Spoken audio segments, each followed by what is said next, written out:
Hi, my name is Emma Bennett, and I never expected to die at 23. Honestly, who does? Life felt so ordinary, so predictable, like I had all the time in the world ahead of me. But on one fateful day, everything changed in ways I could have never imagined. What happened to me not only shattered everything I thought I knew about life, death, and faith, it completely rewired my understanding of reality itself. Before all of this, I would have described myself as a lukewarm Christian. You know the type, someone who believes in God but doesn't necessarily live like it every day. I'd go to church on Christmas and Easter, toss up a quick prayer when things got tough, and then carry on with life as usual. My relationship with God wasn't much more than an afterthought. I thought that was enough. I thought I was good enough. But looking back now, I realize I didn't understand the depth of what prayer could truly mean, or the kind of connection it creates between us and the divine. That was my life before October 12th, 2023. It was a Thursday, just like any other day, and I had no reason to think it would be anything but normal. I woke up to the crisp autumn air drifting through my window and felt that slight chill that tells you fall has arrived. My workday lay ahead, a long shift at the hospital where I worked as a respiratory therapist. I loved my job, even though it could be challenging at times. I loved being able to help people breathe easier, literally giving them a chance to take their next breath. Little did I know that by the end of that day, I'd be fighting for my own. As I grabbed my coffee, poured it into my favorite travel mug, and hopped into my car, I remember thinking about my patients as I drove.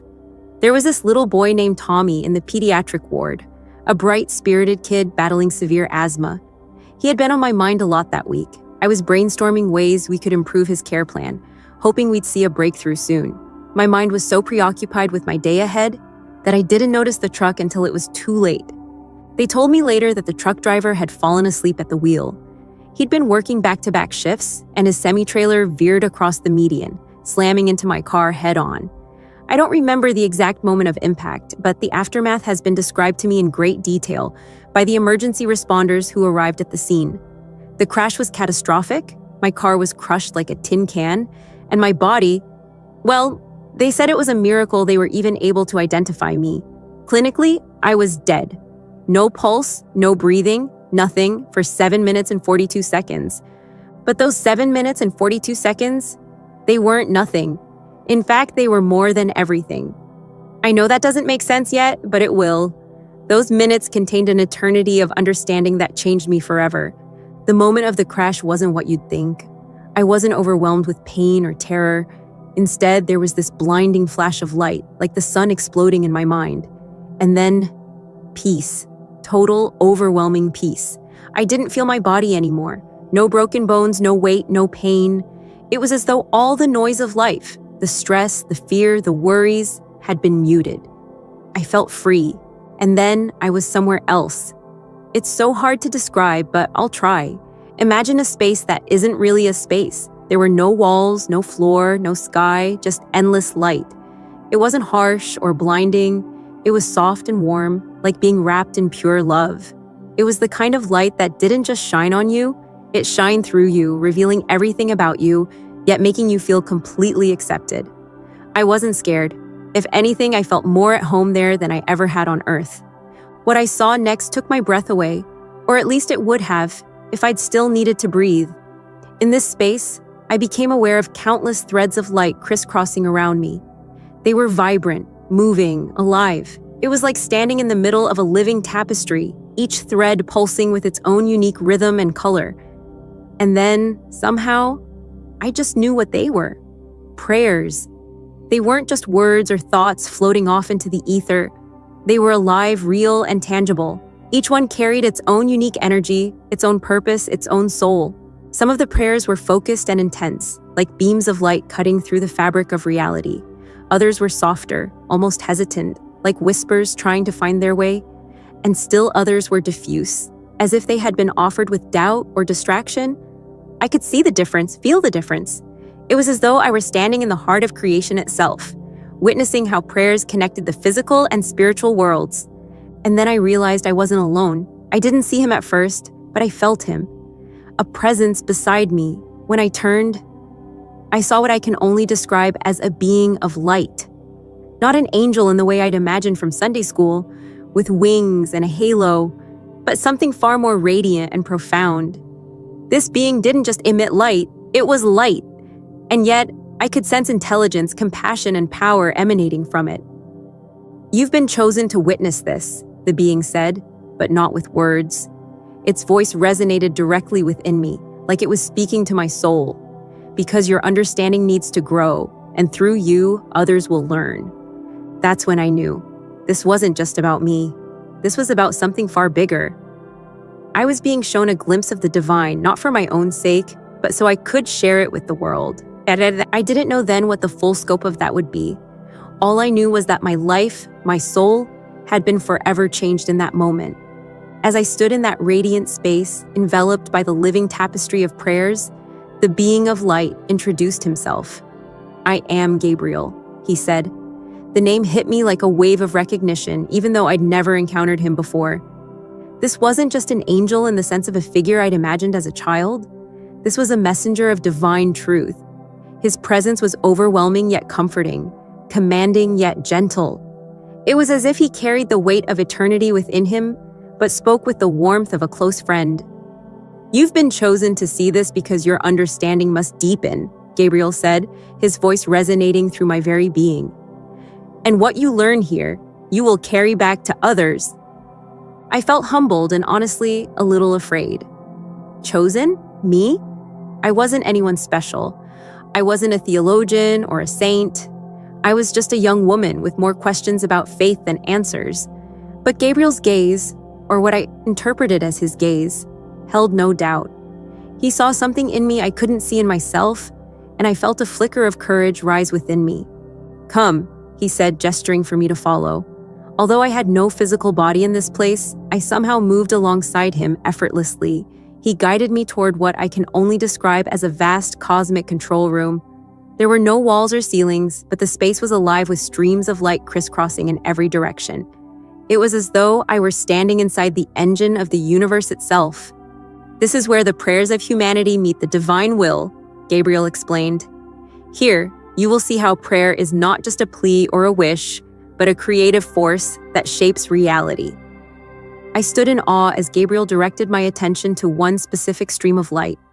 It was vibrant and pulsing, with shades of gold and emerald green intertwining. "This is a prayer," he said, "from a mother in Brazil begging for her child's recovery from illness." As I focused on it, the light expanded, revealing the ripple effects it created in the material world. I saw a doctor in a hospital suddenly remember a similar case he had encountered years ago, which led to a breakthrough diagnosis. I saw the child's immune system responding on a cellular level, strengthened by this unseen force. I even saw how the prayer inspired neighbors and friends to rally around the family, providing support and resources they hadn't expected. "Prayer," Gabriel said, "is not just words sent into the void. It is participation in the divine fabric of creation. When humans pray, they are not asking for miracles. They are aligning themselves with the creative power of the universe itself." He showed me more. Prayers of gratitude radiated golden ripples, filling the surrounding space with warmth and light. Prayers for healing wove intricate patterns of green and blue energy that seemed to mend and restore. Prayers for guidance created streams of deep purple light, carving clear paths through the chaos of confusion. And collective prayers, when many people prayed together for the same intention, were the most powerful of all.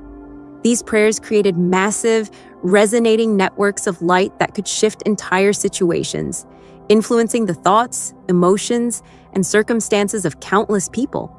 This is why Jesus said, "Where 2 or 3 gather in my name, there am I with them," Gabriel explained. When humans unite in prayer, they amplify its power exponentially, opening channels for divine intervention that would otherwise remain closed. But then Gabriel's tone grew serious. "Not all prayers are effective," he said. He showed me prayers that were faint, scattered, or conflicted, prayers offered with doubt, selfishness, or a lack of focus. These prayers lack the energy to create meaningful change. When you pray, you must pray with faith and intention, understanding that you are co-creating with the divine. At this point, I thought I had seen everything, but then Gabriel turned to me, his light intensifying. Now you must understand the deeper truth, he said. The forces of darkness have their own counterfeit to prayer.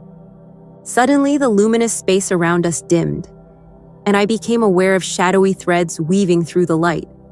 These were not prayers, but distortions, energies rooted in fear, greed, and hatred.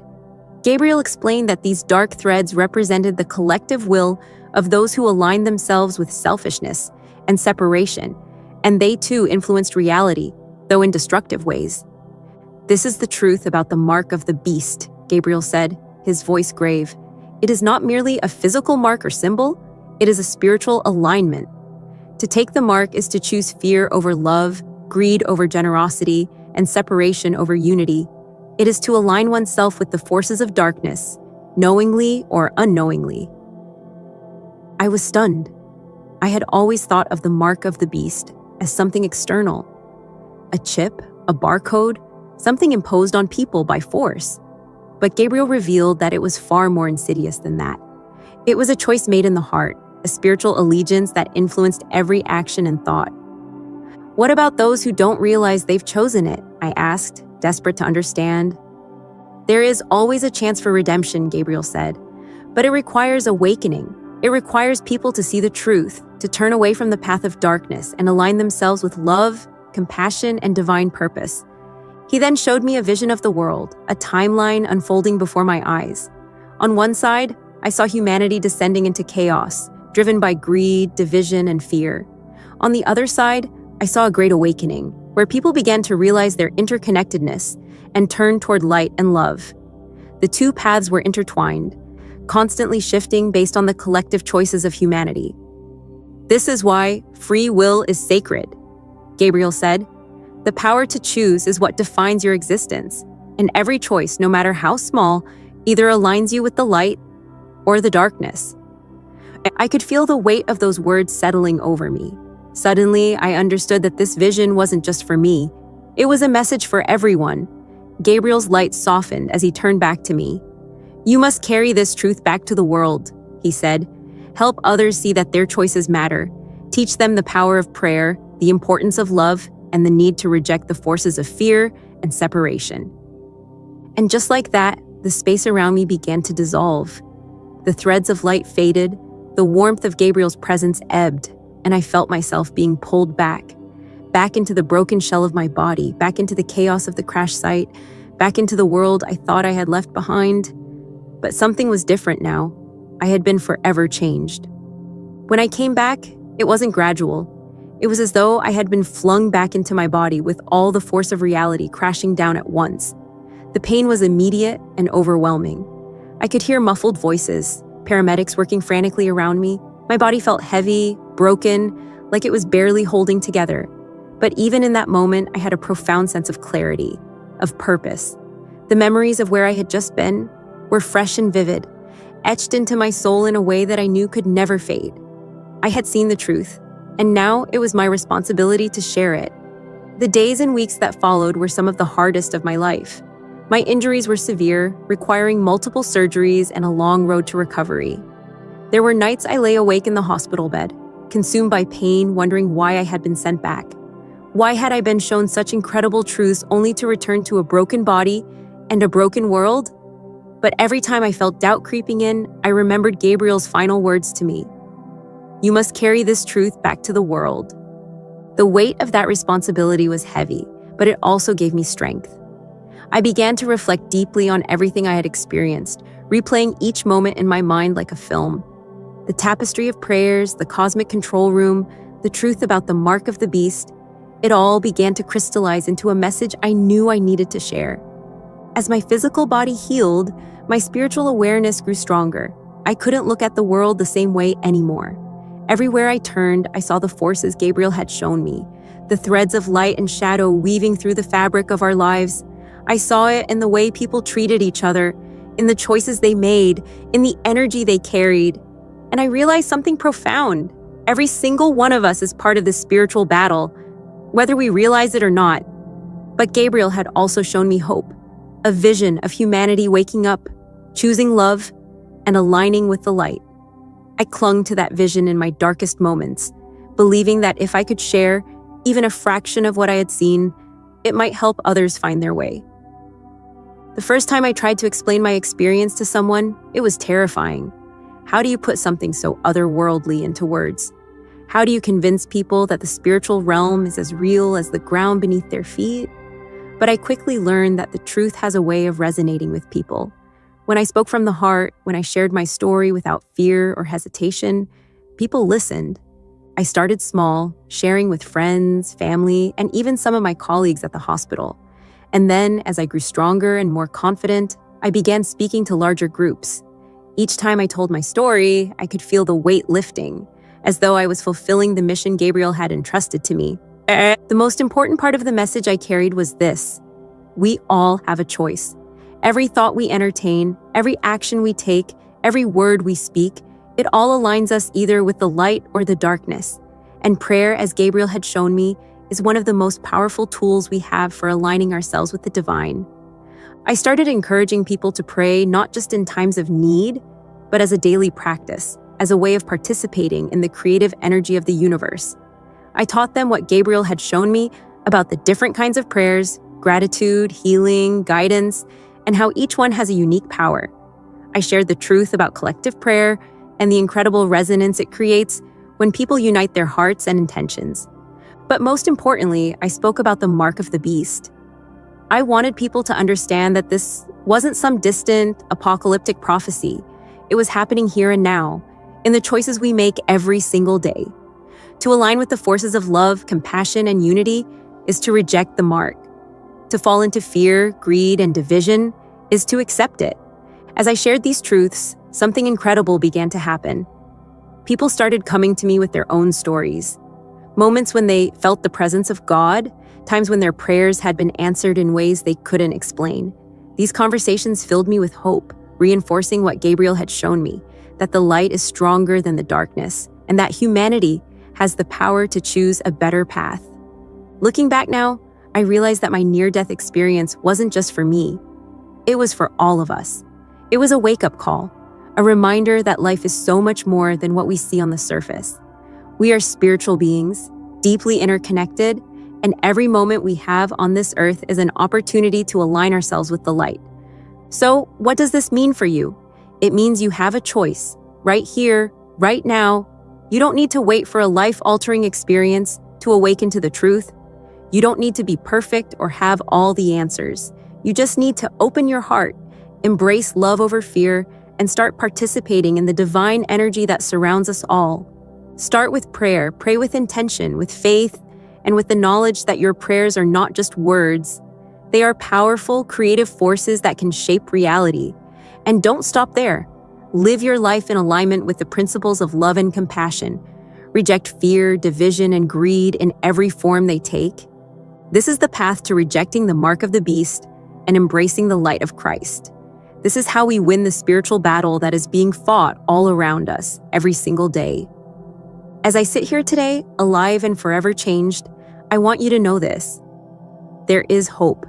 No matter how dark the world may seem, no matter how heavy the shadows, the light is always stronger, and the light is within you. Thank you for listening to my story. I hope it inspires you to reflect, to pray, and to choose love in all that you do. Together, we can create a brighter future, not just for ourselves, but for generations to come. If this story resonated with you, please share it with others. Let's spread the light far and wide. And remember, the choice is yours. Every moment, every action, every prayer, it all matters. Choose the light.